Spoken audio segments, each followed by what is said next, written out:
આપણે ઘી લઈ લેવાનું છે 1 ચમચી, તો એને ગરમ થવા દઈએ. ઘી ગરમ થઈ ગયું છે તો આપણે આ મખાના લીધા છે તો એ આપણે શેકી લેવાના છે ઘીમાં. તો આ રીતે આપણે ધીમા તાપે આપણે શેકી લઈએ એને થોડીક વાર. તો આપણે મખાના શેકાઈ ગયા છે તો જુઓ તમે, ઘી આપણે નાખ્યું હતું 1 ચમચી, એ સૂંઘી લીધું છે. તો હવે આપણે એ શેકાઈ ગયા છે તો એને કાઢી લઈએ. આપણે એને કાઢી લેવાના છે. ફરી આપણે ઘી નાખવાનું છે. તો આપણે 1.5 ચમચી ઘી નાખવાનું છે તો એને ગરમ થવા દઈએ. ઘી થઈ ગયું છે ગરમ, તો આપણે આ ખજૂર લીધો છે ને એની કટકી કરી લીધી છે. તો આ રીતે કટકી કરી લેવાની ને હવે આપણે એ નાખી દઈએ એમાં. હવે આપણે એને ઘીમાં શેકાવા દેવાનો છે. તો સારી રીતે આપણે શેકી લઈએ. ખજૂર આપણે ઘીમાં શેકી લીધો છે તો સારી રીતે શેકાઈ ગયો છે. તો હવે એમાં આપણે દૂધ નાખી દઈએ.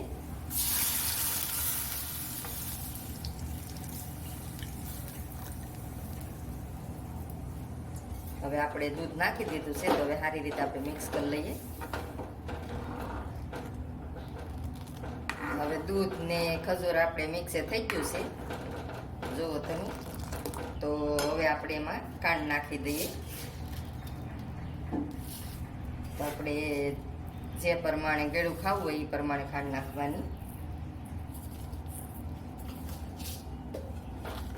ખાંડ નાખી દીધી છે તો હવે આપણે મિક્સ કરવા. આપણે આ સાબુદાણા લીધા છે તો આ ઝીણા સાબુદાણા મેં લીધા છે ને મોટા હોય તોય હાલે, ગમે એ હોય તો એ આપણે નાખી દેવાના છે.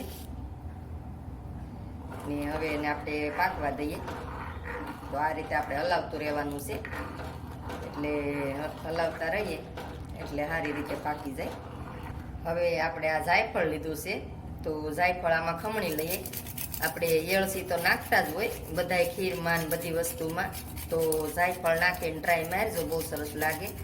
ને આ ખીર આપણે ગમે અપાસ રહીએ તો આપણે ખાવાની છે. તો આ રીતે બનાવો, બહુ મસ્ત બને છે.